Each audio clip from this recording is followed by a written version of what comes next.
let's not stop there. You should probably check that. In fact, okay. Hey, if I can just pause and say, holy, that is awesome. Honestly, you could be doing even more chatting, right? You can tell it what problem you're trying to solve and then give it a couple of the input files and make it generate some new code or make it rewrite some of the code or whatever. Do this as much as you like. But yeah, that's a good start. So let's get them subtitles in there, huh? Yeah. Or captions. Hey, can I just pause? I was okay. Let's go up to the balcony and look down. I love this experience right here. That's really great. And it feels, yeah, it's flipping awesome. It's a nice feature. It really is. Inline edit. It's actually even fancier in VS Code. And we're getting it more and more integrated, right? Okay, so if you think about it, there are really three modalities, at play here. We haven't seen completions much, but that's the first major modality, right?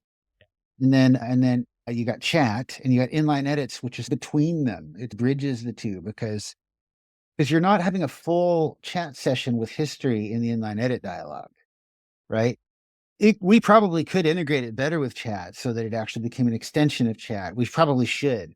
But for right now, what it really is a super souped up, hyped up completion where you're basically saying complete or rewrite this code.